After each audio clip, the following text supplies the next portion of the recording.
Mari kita berdoa bersama.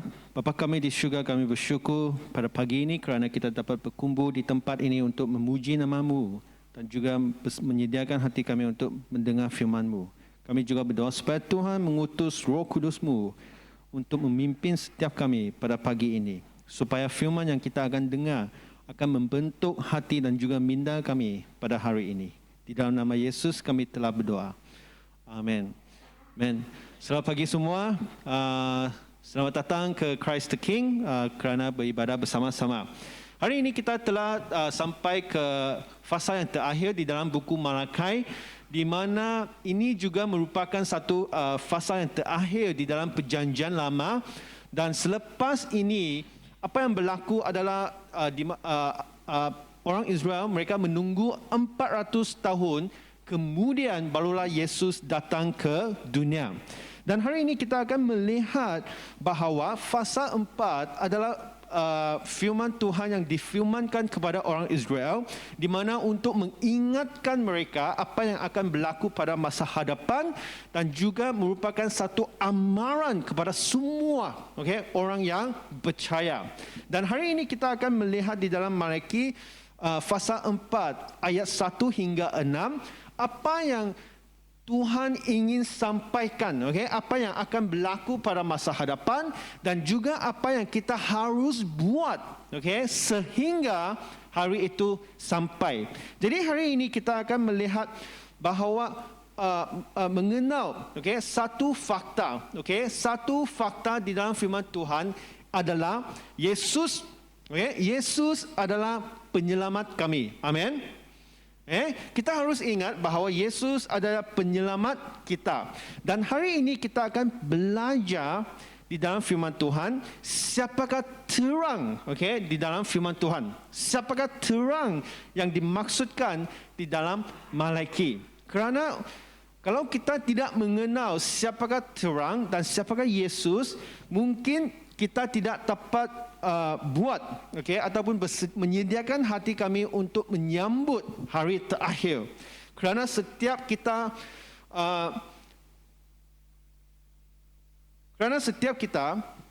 apabila kita cakap tentang hari terakhir, biasanya kita akan berkait dengan hari kiamat. Hari kiamat bermaksudnya semuanya akan berakhir. Betulkah atau tidak? Tetapi hari ini Tuhan memberikan kita satu perkataan, satu perkataan yang sangat positif, di mana kita bukan hanya ingat bahawa hari terakhir adalah hari kiamat, di mana semuanya akan berakhir. Tetapi Tuhan memberikan kita satu perkataan yang sangat positif, di mana apabila semua ini berakhir, hari yang penuh dengan harapan akan bermula. Amin. Amin. Jadi hari ini kita akan melihat dalam Malaki fasa 4 ada 4 perkara yang kita boleh belajar. Yang pertama adalah hari yang kita tunggu itu adalah hari Tuhan. Bukan hari kiamat. Sebagai seorang Kristian, janganlah kita selalu menggunakan perkataan hari kiamat. Hari kiamat maksudnya Yesus akan datang, semuanya akan habis. Tidak. Kerana di dalam Alkitab juga menjelaskan kepada kita bahawa hari yang terakhir ia juga merupakan hari Tuhan. Sesuatu yang sangat-sangat positif. Tetapi di sini Tuhan juga memberikan kita satu amaran apa yang akan berlaku pada hari Tuhan. Mari kita melihat dalam ayat 1. Dalam ayat 1 di sini mengatakan bahawa sesungguhnya hari itu datang, hari Tuhan datang, menyala seperti perapian, maka semua orang gegabah dan setiap orang yang berbuat fasik menjadi seperti jerami dan akan dibakar oleh hari yang datang itu. Firman Tuhan semesta alam sampai tidak ditinggalkannya akar dan cabang mereka. Nah, apa yang akan berlaku pada hari Tuhan? Perkara yang pertama adalah penghakiman. Bahawa penghakiman ke atas orang yang angkuh. mengikut firman Tuhan. Siapakah orang yang angkuh? Orang yang angkuh maksudnya orang yang tidak mengenal siapakah Yesus, tidak menerima Yesus sebagai penyelamat mereka. Mereka ingat mereka adalah boleh menyelamatkan diri mereka sendiri. Jadi di sini apa yang akan berlaku? Perkara yang pertama adalah penghakiman. Bahawa hari Tuhan juga merupakan hari penghakiman kepada mereka yang tidak ada Yesus di dalam kehidupan mereka. Jadi sebagai orang yang percaya, adakah kita sudah bersedia? Adakah kita bersedia untuk menyambut kedatangan Tuhan Yesus yang kedua? Kerana apabila dia sampai kali yang kedua, maksudnya dia juga membawa penghakiman pada hari itu. Kerana di dalam ayat 3 juga mengatakan, kamu akan menginjak-injak orang-orang fasik sebab mereka akan menjadi abu di bawah telapak kakimu. Dan pada hari yang kusiapkan itu, hari Tuhan. Maksudnya, apabila Yesus datang kembali, semua orang ini, orang-orang fasik, orang-orang yang tidak mempercayai kepada Yesus, mereka akan dibakar. Ini adalah amaran yang diberikan. Bukan hari kiamat. Hari kiamat semua akan melaluinya. Dan soalan yang saya ingin bertanya kepada kita semua, adakah kita sudah bersedia untuk menyambut kedatangan Yesus yang kedua? Kerana semua ini akan berlaku apabila Yesus kembali. Dan ini dikatakan di dalam firman Tuhan adalah hari Tuhan. Penghakiman akan berlaku. Dan pada hari itu ada dua kumpulan. Kumpulan yang pertama adalah kumpulan yang tidak mengenal Yesus. Kumpulan yang kedua adalah mereka yang mengenal dan mempercayai kepada Yesus. Dan kumpulan inilah yang akan terselamat pada hari Tuhan. Jadi sebagai seorang Kristian, apakah maksudnya hari Tuhan? Hari Tuhan maksudnya adalah Tuhan akan datang sendiri. Mungkin di antara kamu sudah berdoa, wah Yesus, kamu datanglah sekarang juga. Kalau dia datang sekarang juga, maksudnya semua yang kita ada akan berlalu. Dan apa yang kita akan terima adalah untuk selama-lamanya, yaitu bersama-sama dengan dia selama-lamanya. Dan itu adalah berita baik kepada orang yang mempercayai. Amin. Amin. Jadi apa yang akan berlaku pada hari Tuhan adalah terbitnya matahari. Maksudnya Yesus sendiri yang akan datang di dalam ayat 2. Tetapi kamu yang takut akan namaku, bagimu yang terbit suya kebenaran dengan kesembuhan pada sayapnya. Kamu akan keluar dan berjiklak-jiklak seperti anak lembu lepas kandang. Tadi dalam dua ayat itu mengatakan bahawa pada hari Tuhan penghakiman akan berlaku kepada semua yang tidak mempercayai kepada Yesus. Amin. Dan yang kedua, apabila Yesus datang, dia membawa apa? Kesembuhan, penyembuhan kepada kita. Nah, penyembuhan yang dimaksudkan di sini bukan penyembuhan secara fizikal, tetapi penyembuhan secara rohani, di mana dosa kita diampuni dan perhubungan kita dengan Tuhan dipulihkan. Kita tidak lagi dipisahkan kerana dosa kita. Jadi kita mesti mau ingat dua perkara yang akan berlaku pada hari Tuhan. Penghakiman dan juga penyembuhan. penyembuhan, dua perkara ini. Jadi sebagai seorang Kristian, apa yang kita harus buat pada masa ini sehingga hari Tuhan sampai adalah kita harus ingat kepada Taurat, ingat kepada firman Tuhan. Tiga. Kita harus ingat kepada Tuhan kerana ini adalah sebagai cara untuk mengekalkan ketaatan kita dengan Tuhan. Dalam ayat 4 di sini mengatakan bahawa ingatlah kepada Taurat yang telah ku perintahkan kepada Musa, hambaku di gunung Horeb untuk disampaikan kepada seluruh Israel, yakni ketetapan-ketetapan dan hukum-hukum. Di sini apa yang kita harus buat sebagai orang yang percaya senang saja. Adalah kita harus mentaati segala yang ditulis di dalam firman Tuhan.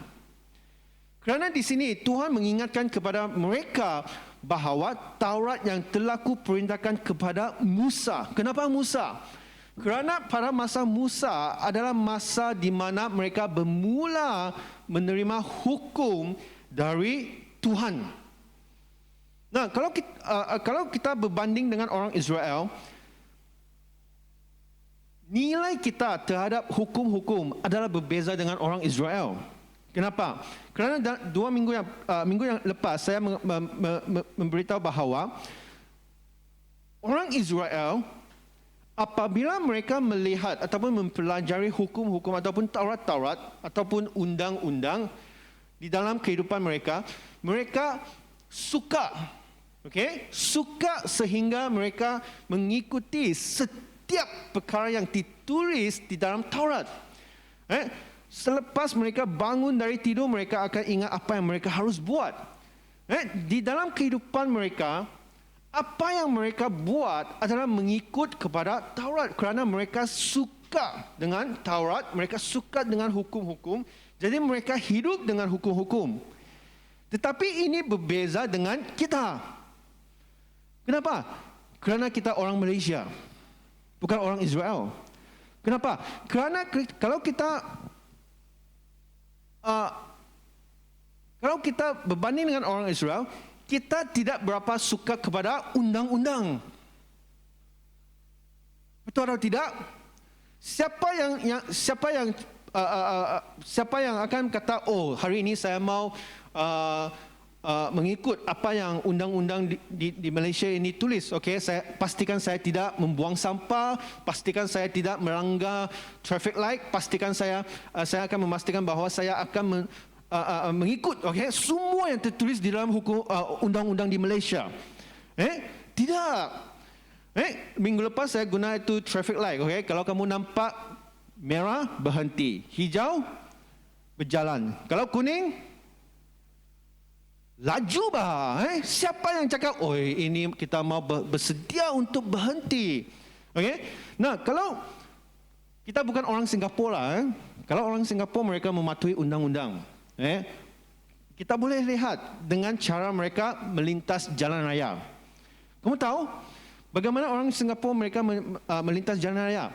Kalau kamu pergi ke Singapura, kalau kamu ada masa ataupun ada peluang lah, janganlah kamu melintas jalan raya seperti orang Malaysia.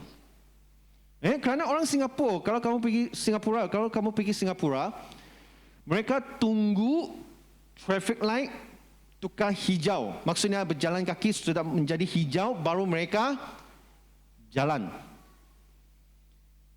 Kalau jalan itu tidak ada kereta, tetapi itu lampu berjalan masih merah, mereka akan tunggu. Betul atau tidak? Tetapi kalau bagi orang Malaysia, apa? Pedulilah apa yang ditayangkan di dalam itu, lampu lah. Tidak ada kereta, jalan sajalah. Ada seorang kawan saya, dia pergi ke Singapura. Kalau kamu pergi ke Singapura, dia keluar dari airport, dia mau pergi ambil taksi. Dan dia nampak kan ada itu jalan, itu lorong kan untuk pergi berbarislah. Pergi ke itu stesen taksi. Tetapi pada masa itu, lorong itu kan tidak ada orang. Tidak ada orang. Ini senanglah, kamu boleh terus bezakan siapakah orang Malaysia, siapakah orang Singapura. Kerana orang Singapura kan, walaupun tidak ada orang yang beratur, mereka tetap ikut jalan lorong itu turun. Okey, turun. Okey, turun. Sampai tempat yang pertama, barulah itu taksi datang. Kalau orang Malaysia, kamu tahu macam mana? Orang Malaysia, kamu tahu macam mana? Tiada orang kan? Jalan terus saja lah. Jadi kalau kita berbanding dengan orang Israel mereka suka kepada hukum-hukum Taurat. Jadi mereka boleh hidup dengan mentaati Taurat. Tetapi bagi orang Malaysia, orang yang kita, tidak. Jadi kadang-kadang kita tidak faham kenapa orang Israel mereka sangat serius apabila mereka berurus dengan hukum-hukum ataupun Taurat. Jadi di sini Tuhan juga mengingatkan kepada mereka sebelum hari Tuhan datang, pastikan mereka ingat dan mentaati semua yang tertulis di dalam Taurat. Jadi sebagai orang yang percaya, bagi kita sebelum hari Tuhan sampai, pastikan kita juga mematuhi, mentaati firman Tuhan. Dan ini kita harus memastikan bahawa ia menjadi pusat di dalam kehidupan kita dan ibadah kita. Kita harus memastikan bahawa semua ini adalah di dalam kehidupan kita. Janganlah kita hanya berkata, saya hanya mengikuti Yesus, itu sudah cukup. Alkitab, sorrylah. Jangan. Janganlah sampai ke tahap bahawa kita meninggalkan firman Tuhan, tetapi kita hanya mengikut Yesus. Tetapi di dalam firman Tuhan berkata, firman Tuhan dan juga Tuhan adalah sama.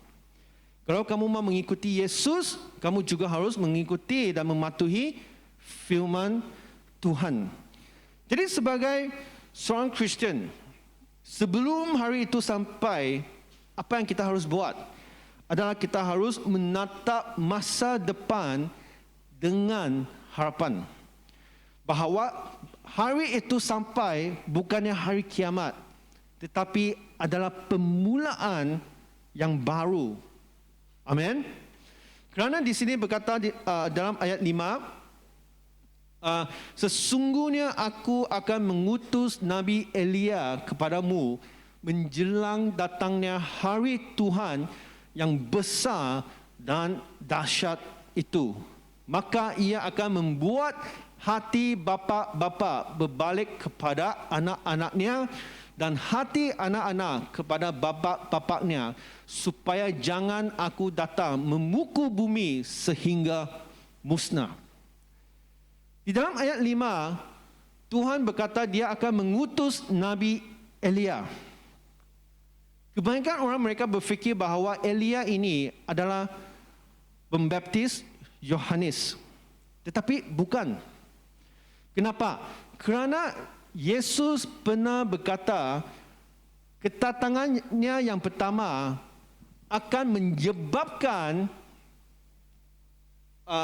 ayat 6, menyebabkan hati bapa-bapa bertentangan dengan anak-anaknya, bahawa mereka tidak akan bersama.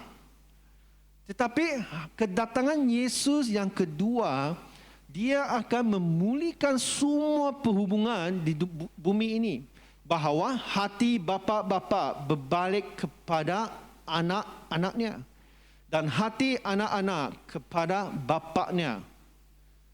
Kerana pada hari itu adalah hari yang baik kepada semua orang yang mempercayai kepada Yesus.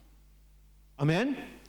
Jadi hari ini apabila kita menghabiskan Malaki pasal 4, di mana kita sudah sampai ke penghujung perjanjian lama, inilah perkataan yang disampaikan kepada kita. Mari kita menatap masa hadapan dengan penuh harapan. Sebelum hari itu sampai, pastikan kita mematuhi dan mentaati semua hukum-hukum dan firman Tuhan, supaya kita akan diselamatkan pada hari Tuhan. Mari kita berdoa.